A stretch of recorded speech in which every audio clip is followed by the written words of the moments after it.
Oke, selamat pagi ya. Jadi sekarang saya mau jelaskan tentang kriptografi ya. Kriptografi itu apa? Terus kemudian saya mau menjelaskan tentang key ya. Key itu apa? Ya, key itu gampangnya password lah gitu ya. Cara cara gampangnya itu password. Nanti ada berapa macam. Terus nanti mungkin sampai ke digital signature sama sertifikat. Kalau waktunya mengikuti ya. Jadi ini sekarang saya jelaskan tentang apa itu kriptografi. Oke.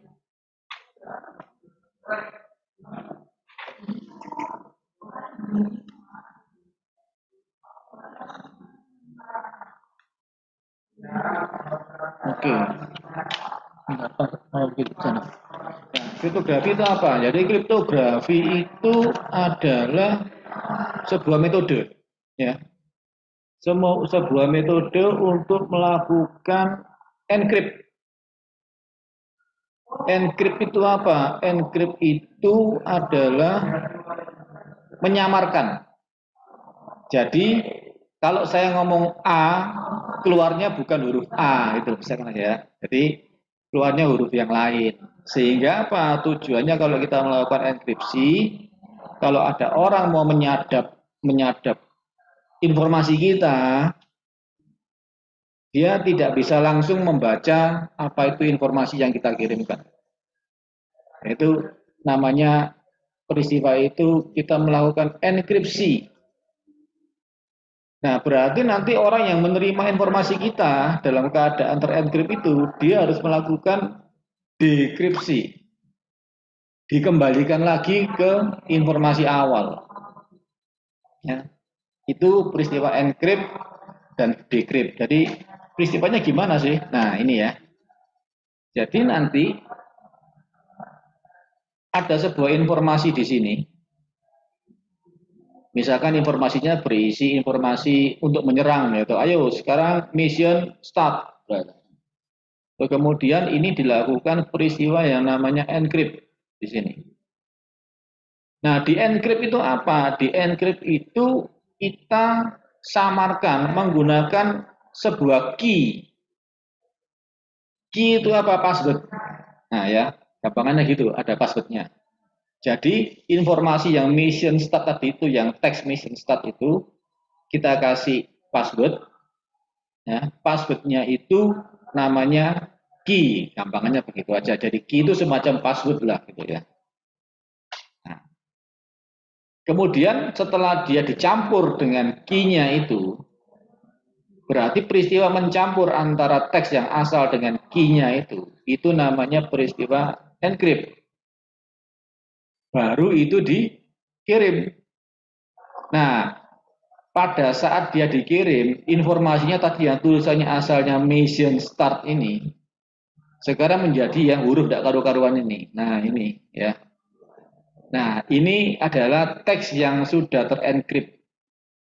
Nah, teks yang sudah terenkrypt atau informasi yang sudah terenkrypt ini namanya cipher.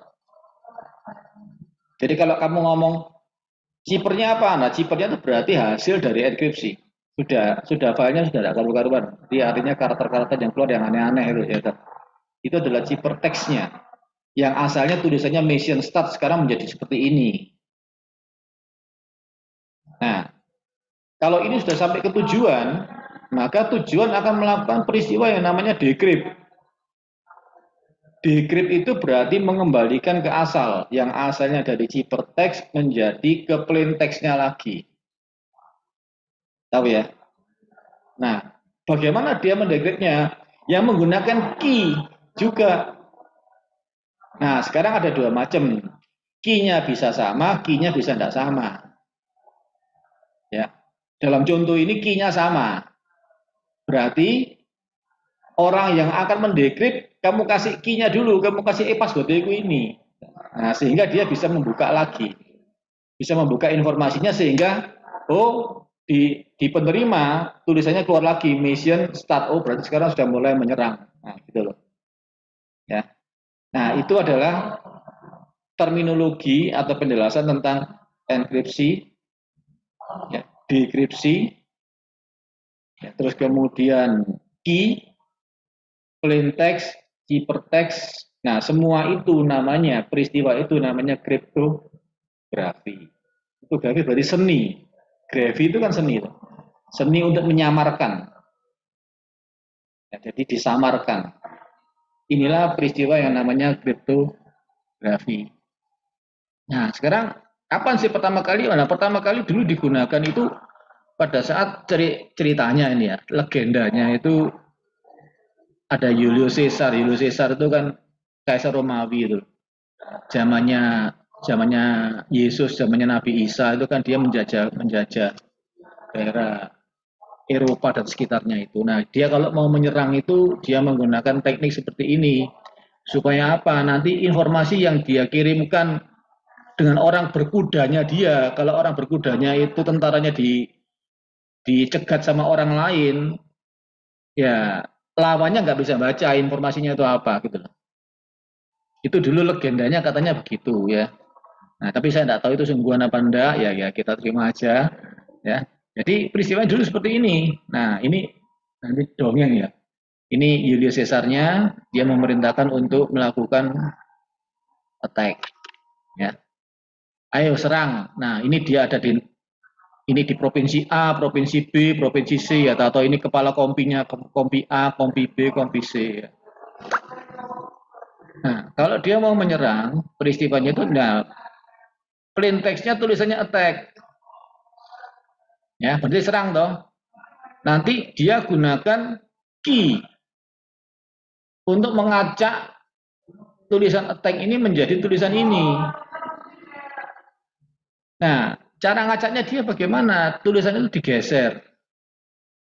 Ya, digeser 3.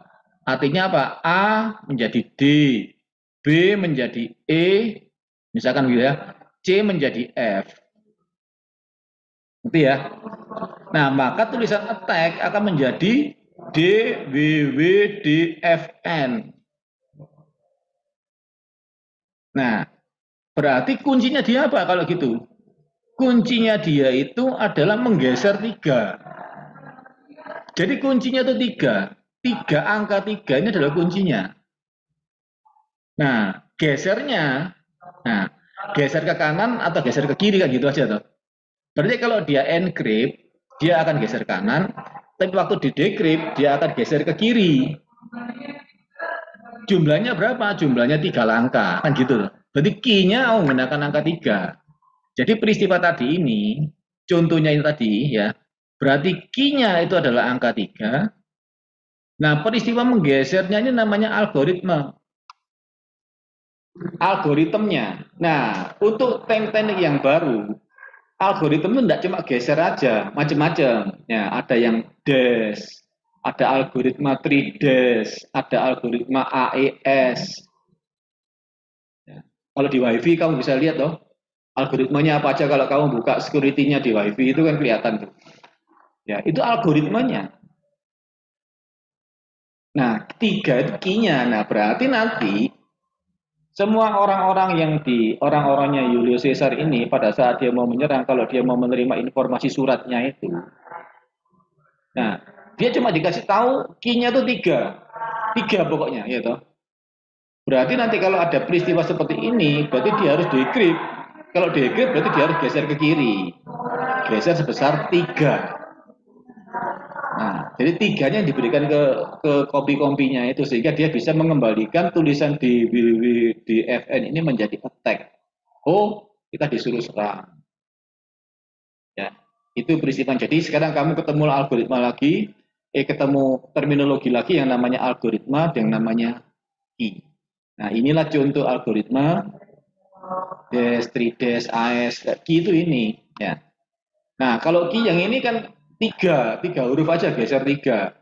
Nah, key sekarang itu tergantung bitnya komputer. Karena kalau kita pakai komputer kan tergantung jumlah bit yang mau kita pakai berapa. Ya. Nah, bayangin aja key-nya itu kalau 2 pangkat 12. Ya. Contoh key-nya itu ini. Nah, ini contoh key-nya. Kalau 2 pangkat 25 semakin panjang lagi key-nya.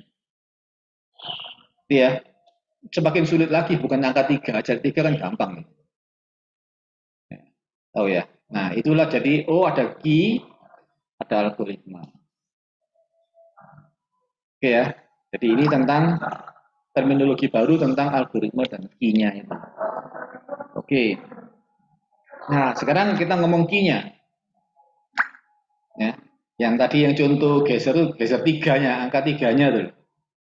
Nah, key itu adalah kumpulan string. Ya, kumpulan string atau data atau byte ya, yang digunakan untuk melakukan encrypt atau melakukan decrypt, untuk ngelock atau untuk unlock sebuah message. Ya. Nah, bisa macam-macam nanti. Contoh key-nya itu ini. Ya. Ini contoh key-nya. Satu huruf itu kan 1 byte. 8 bit. Ya, kamu kalikan aja jumlah hurufnya berapa. Itu berarti key-nya berapa bit. Ya, jadi key itu. Nah, sekarang ini contoh yang satu key. Nah, yang tadi saya ngomong ada satu key, ada key yang berbeda. Ya, tadi yang contoh tadi itu kan key-nya sama-sama 3. Jadi kalau mengencrypt digeser 3, mendecrypt juga digeser 3, cuma geser kanan atau geser kiri. Algoritmanya adalah geser tadi. Nah, kalau ini kalau ngomong key-nya berarti kalau ngomong key, tadi ada contoh key itu ada symmetric key, ada asymmetric key. Kalau symmetric key berarti key yang digunakan untuk encrypt sama dengan key yang digunakan untuk decrypt. Ya, jadi contoh ya, contoh tadi itu kalau ini key-nya yang pakai yang ini, ya, saya pakai key ini untuk encrypt, maka kalau mau buka informasi saya juga harus menggunakan key yang sama ini untuk decrypt. Ya, itu namanya symmetric key. Jadi key yang digunakan untuk encrypt sama yang key yang digunakan untuk decrypt. Sehingga dari plain text informasi awal atau message awal ini, kalau kita gabung menggunakan key-nya, dia akan menjadi ciphertext. Terus kemudian kalau mau mengembalikan ke plain text asalnya, kita juga menggunakan key yang sama pada saat decrypt. Nah, dia akan menjadi plain text asalnya. Itu yang symmetric key. Nah, jadi symmetric key itu adalah hanya menggunakan satu kunci, baik untuk encrypt maupun untuk decrypt, baik untuk melakukan apa pengacaan maupun untuk melakukan yang dari acak menjadi yang enggak diacak menjadi plain text baru ya. Nah kemudian kalau kemudian ya symmetric key adalah paling sederhana, ya digunakan paling awal dulu-dulu sebelum ketemu asymmetric key, semua masih key menggunakan symmetric key, artinya passwordnya sama. Ya. Nah, kalau menggunakan symmetric key artinya apa? Pengirim dan penerima harus tahu secret key-nya. Secret key-nya harus sama. Kamu harus kasih tahu temanmu. Kalau buka pakai ini ya. Nah, ya. Nah, contoh symmetric key itu apa? Itu contohnya di bawah itu, ya. Ada Blowis, AES, RCA4, DES, RCA5, RCA6. Itu apa? Banyak sekali ya. Ada AES128, AES192, AES256. Itu contoh-contoh key. Ya, contoh-contoh key. Angka-angka di belakang itu menunjukkan apa? Menunjukkan bitnya, berapa bit yang dia gunakan. Ya, berapa bit yang dia gunakan. Semakin panjang bitnya, berarti kunci itu semakin panjang. Stringnya semakin panjang, berarti butuh waktu semakin lama untuk orang bisa melakukan decrypt. Ya, itu symmetric key. Nah, sekarang saya mau ngomong tentang asymmetric key. Kalau A berarti tidak sama. Key yang saya gunakan untuk encrypt tidak sama dengan key yang saya gunakan untuk decrypt. Loh kok bisa begitu, Pak? Ya, ini ditemukan sudah akhir-akhir ini banyak yang menggunakan asymmetric key. Loh kok bisa Pak? Iya, ini key antara yang untuk encrypt dan key yang untuk decrypt itu satu pasang kayak sepatu kiri dan sepatu kanan. Ya, berarti kalau kamu menciptakan sebuah key, ya nanti ada yang namanya kalau nanti bisa coba di Google ya, ada namanya asymmetric key generator untuk membuat key ya. Jadi kamu bisa membuat private-nya, kalau private-nya ini, public-nya itu ini. Kalau private-nya ini, public-nya ini. Nah, nanti ada dua istilah.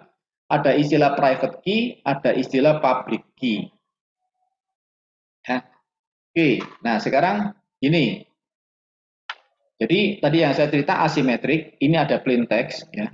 Kalau saya encrypt menggunakan key yang untuk encrypt, ya, kemudian dia akan menjadi ciphertext. Ya. Tapi untuk mengembalikan ciphertext ini ke plain text asalnya, ya, saya menggunakan private key atau secret key atau private key. Ya. Jadi key-nya beda sekarang, key hijau sama key yang biru.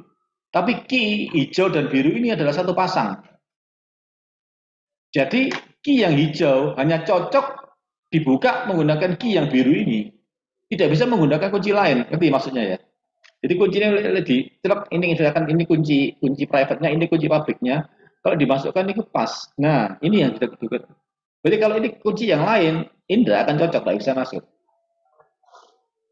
Nah, gimana cara pakainya? Atau di sini ada cara pakainya. Nah, ini ada contoh ya. Contoh. Ini contoh menggunakan asymmetric key, berarti key-nya nggak sama.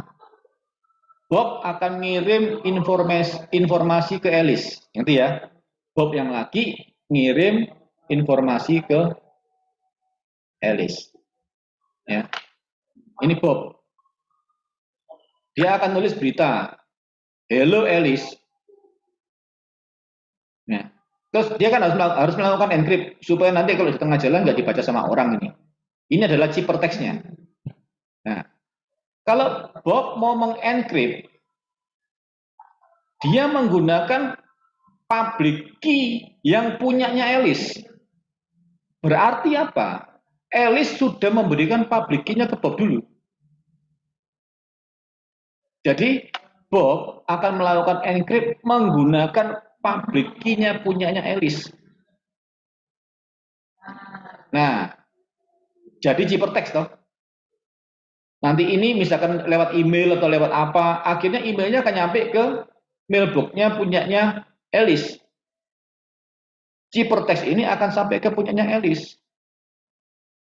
Nah, sekarang Alice bukanya bagaimana? Alice bukanya harus menggunakan private key yang punyanya Alice. Jadi ada dua key, private key dan public key. Public key itu adalah kunci yang diberikan ke orang lain. Yang makanya namanya public. Jadi kalau saya buat asymmetric key. Public key saya kasihkan ke Irsal, public key saya kasihkan ke Adit.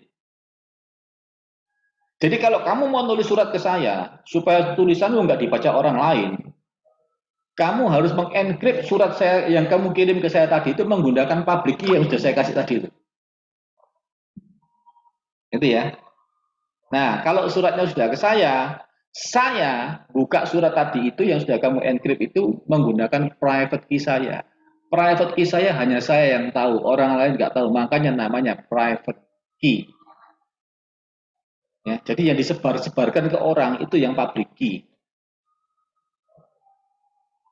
Itu ya.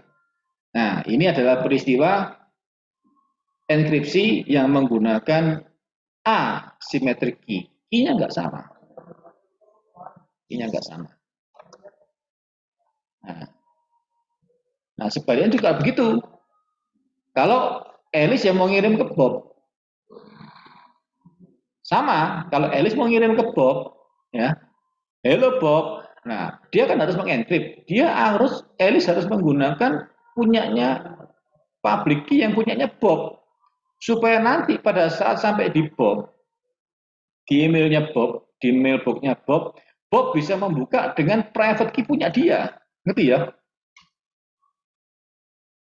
Jadi kalau Irsal mau, saya bisa ngirim ke Irsal, Irsal harus ngasihkan saya public key-nya Irsal dulu ke saya.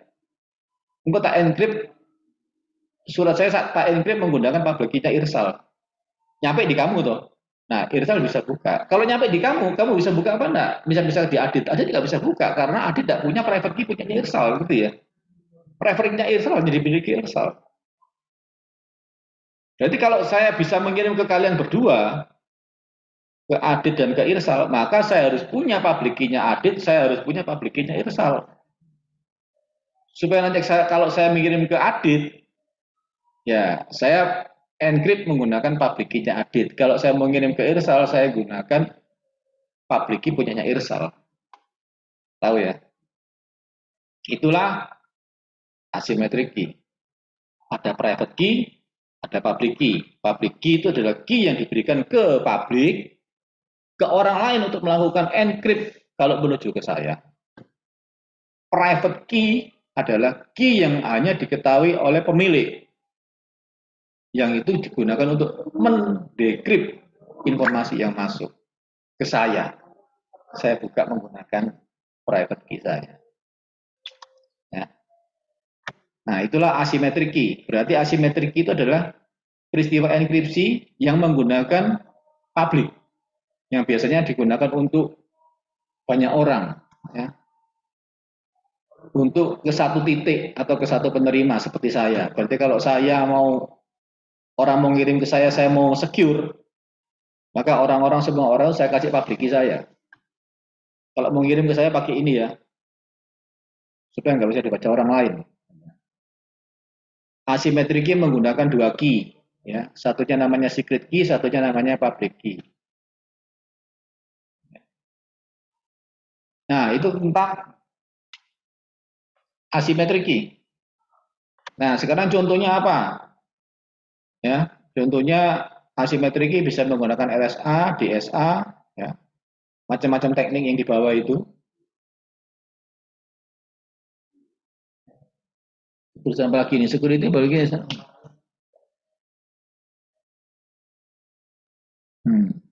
tapi nanti aja itu.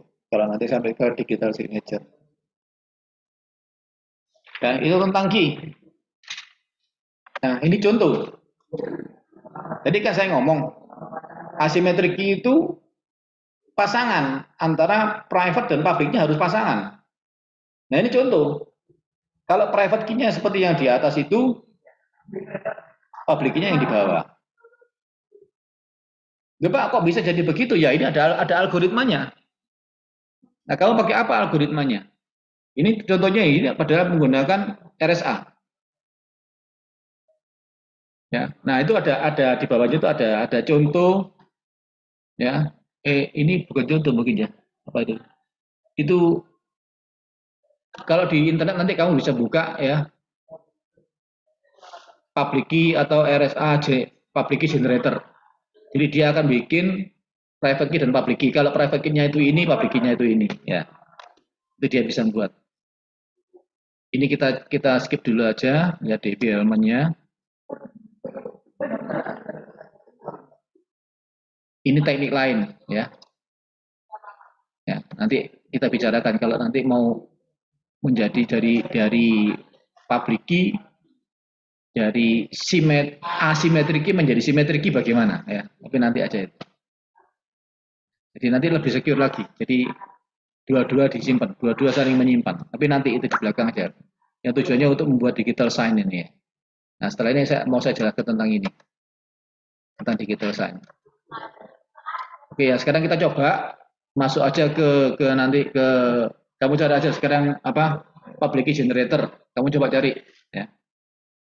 Ya, kamu coba cari. Nanti dia akan membuat pasangan antara private key dan public key.